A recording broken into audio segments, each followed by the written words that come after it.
зээл хөөцөлтнө гэдэг ч бөөн чирэгдэл юм шүү. Тоймтойхон юм аваагүй хэрнээл цалин дуусчих юм аа. Цалингийн зээл лизинг хоёрын аль нь ашигтай байдаг юм бол? Зээлийн хүү хадгаламжийн хүү л гэдэг. Ингээд хүүгээ яг яаж зөв тооцохыг бид нар мэддэг үү? Санхүүгийн харилцаанд ороход энэ мэд мэдэхгүй олон бэрхшээл танд тулгарч байна уу? Бизнес радио 98.9 санхүүгийн боловсролыг дэмжигч Голомт банк хамтран таны санхүүгийн боловсрол нэвтрүүлгийг хүргэж байна. Өнөөдөр сонсогч тантай интернет банкны талаар ярилцахаар Голомт банкны байгууллагын банкны газрын бизнес хөгжлийн менежер Эрдэнэбаатар эфирт ирсэн байгаа. Монгол улсын хэмжээнд интернет банкны хэрэглээ хэр байдаг вэ? Дэлхийн бусад орнуудтай харьцуулахад. Яг Монгол улсын хэмжээнд манай интернет банкыг бол хүмүүс нэлээд төлхөө сүүлийн жилүүдэд хэрэгэлдэг болж байна. Гэхдээ энэ бол яг дэлхийн нийтийн банкны хэмжээнд бол энэ чинь яг шинэ бүтээгдэхүүн биш. Одоо банк хөгжснөөс хойш 90 оноос хойш бол нэлээд дэлхийн нийтээр төлхөө одоо интернеттэйг л хамт хөгжиж ирсэн бүтээгдэхүүн. Голомт банк бол 2002 онд хамгийн анх бол нийт одоо арилжааны банкны хэмжээнд бол хамгийн анх интернет банкны үйлчилгээг бол гаргасан байж байгаа.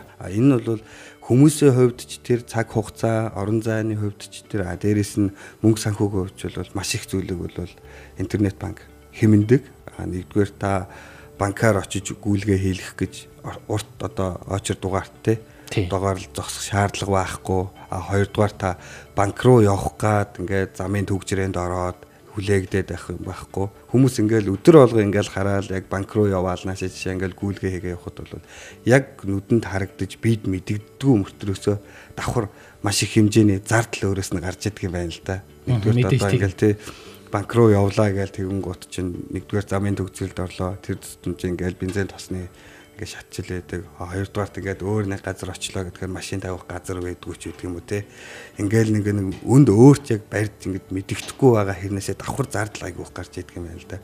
Тэгэхээр санхүү талаасаач тэр цаг хугацаа хэмнэх талаасаач тэр ер нь бол интернет банк бол айгүй давуу талтай. Цагийн хязгаар гэж юм байна уу? Одоо банк чинь нэг хагас бүтэн сайдар бол их цөөхөн банк ажиллах юм. Тэгээд тэр нь маш их очиртой байх юм. Гэтэл ихэнх албан байгууллагууд бол өглөө 9-оос ажлын 5 өдөр тий. Тэгээд би ажлын тараад банк орохоор банк зэрэгцээд надтай зэрэгцээд амарчаад энэ бас том асуудал болох юм л да. Ер нь бол манай интернет банкны хэрэглэгч болох юм бол ямар нэгэн байдлаар цаг хугацаа, орон зайн одоо хязгаарлалтанд орно гэсэн тохиолдол бол байхгүй.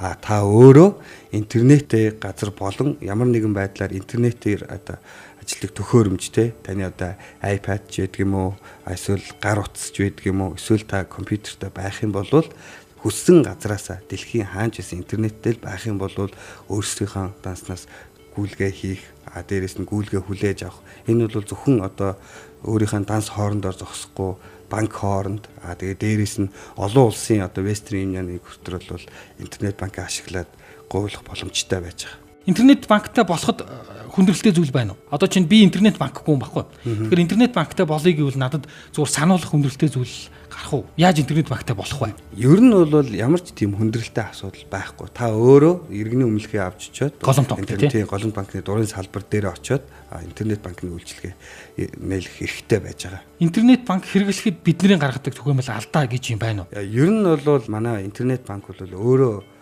Монгол, Англи хоёр хэл дээр байж байгаа. Дээрээс нь манайхан бол өшөө нэмэлт хэлнүүд одоо суулгахаар ажиллаж байгаа.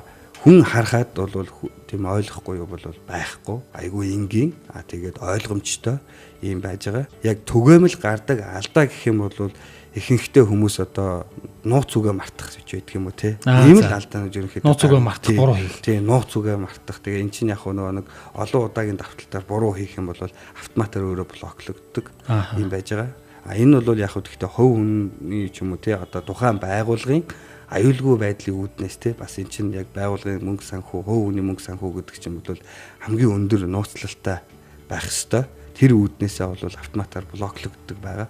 Энэ нөхцөлд хүмүүс одоо юу гэдэг чинь би энийг ингээд зөв хийгээд ахад буруу болчлоо ч гэдэг юм уу, эсвэл би нэрээ ингэж хийсээр хагаад буруу хийгээд блоклчлаа гэдэг иймэрхүү юмнууд гардаг. Санхүүгийн боловсролыг дэмжигч Голомт банк. Интернет банкар та ямар үйлчилгээ авч болохыг одоо танилцуулъя. Та интернет банкар бүх төрлийн гүйлгээ хийх, дансны мэдээлэл харах, гүйлгээний дэлгэрэнгүй лавлгаа авах, захиалгад гүйлгээ болон төлөх төлбөрүүдээ хийх зэрэг олон үйлчилгээг цаг хугацаа, орон зай хамаарахгүйгээр хийх юм. Эрхэм та интернет банктай болох гэж байгаа бол хоёр төрлийн эрхтэй интернет банкны үйлчилгээнээс өөр тохирсноо сонгох боломжтой. Интернет банкар та ямар нэг үйлдэл хийхгүй, зөвхөн дансны мэдээлэл харах, дансаа удирдахыг хүсэж байгаа бол интернет банкны энгийн эрхийг нээлгээрэй. Харин дансаа удирдах, дансны мэдээллийг харахын зэрэгцээ гүйлгээ хийх бол интернет банкны үндсэн эрх нээлгэх боломжтой. Банкнд та очих биш, харин банк тань дээр ирдэг боллоо. Санхүүгийн боловсролыг дэмжигч Голомт банк танд амжилт хүсье. Одоо жишээ нь тэгж блоклцсон үед яах вэ? Би нууц зүгээ мартчихад 2 3 удаа буруу хийгээд блоклчаад дансаас мөнгө авч чаддаг болно. Тэр үед би хаашаа хандах вэ? Манай Голомт банкны одоо яг 24 цагийн одоо лавлах үйлчилгээний утас байж байгаа 18 тэгтэг 1646 гээд энэ нь бол яг 24 цагийн үнэгүй юм зөвлөгөө өгөх манай одоо оператор байж байгаа. Энэ оператор руу холбогдоод тухайн одоо интернет банкны үйлчилгээг авах танаас одоо хувь хүний чинь нууцлалын одоо зарим нэг одоо мэдээллүүдийг авдаг банк. Энэ мэдээллийг чинь шалгаж үндсэн дээр интернет банкны чинь одоо тухайн бүртгүүлсэн өөрийн чинь имэйл хаяг руу дахин нэг удаагийн нууц үгийг бол илгээдэг байж байгаа. Энийг хүмүүс аваад дахиад дахин өөрийнхөө хуучин нууц үгээр ч юм уу эсвэл мартахааргүй байнгын одоо хэрэглэгддэг нууц үгээрээ солиод дахиж ашиглана гэсэн үг. Энэ бол зөвхөн голомтын хооронд ч юм уу эсвэл банк хооронд гэсэн юм байхгүй. Одоо дэлхийн альч бол өнцөг болон бүрээс альч данс руу бол гүйлгээ хийх бол бүрэн боломжтой ийм үйлчилгээ байж байгаа. Ярианы төгсгөлд интернет банктай холбоотой сонсогчдод нэмж хэлэх зүйл байна уу? Ер нь яг хуу дэлхийд даяараа одоо яг хүмүүст бол нэлээ их тийм мэдээллийн хурд те дээрээс нь одоо бизнес хийхэд бол маш их юмнуудыг бол хурдан хийх те ийм шаардлага бол зайлшгүй тулгараад байгаа. Тэгэхээр та бүхэн интернет банктай болвол одоо интернет банка төлхөө хэрэгжилж байгаарай. Интернет банк байхгүй бол очиод бас нээлгээд эсвэл зүгээр сонирхоод үзээрэй. Үнэхээр сонирхолтой одоо ийм манай байгууллагын бүтээгдэхүүн үйлчилгээнүүд байж байгаа. Ямар танд давуу талтай, таны амьдралд ямар хэрэгтэй, ямар их цаг хугацаа таны одоо чинь хэмнэсэн ийм бүтээгдэхүүн бэ гэдгийг бол мэдрэх болно л гэж хэлээ да. Өнөөдөр бид интернет банкны талаар ярилцлаа. Энэ талаар Голомт банкны байгууллагын банкны газрын бизнес хөгжлийн менежер Эрдэнэбаатар бидэнтэй ярилцлаа. Зээл хөөцөлтнө гэдэг ч бөөн чирэгдэл юм шүү. Тоймтойхон юм аваагүй хэрнээл цалин дуусчих юм аа. Цалингийн зээл лизинг хоёрын аль нь ашигтай байдаг юм бол Зээлийн хүү хадгаламжийн хүүл гэдэг. Ингээд хүүгээ яг яаж зөв тооцохыг бид нар мэддэг үү? Санхүүгийн харилцаанд ороход энэ мэд мэдэхгүй олон бэрхшээл танд тулгарч байна уу? Бизнес радио 98.9 санхүүгийн боловсролыг дэмжигч Голомт банк хамтран таны санхүүгийн боловсрол нэвтрүүлгийг хүргэж байна.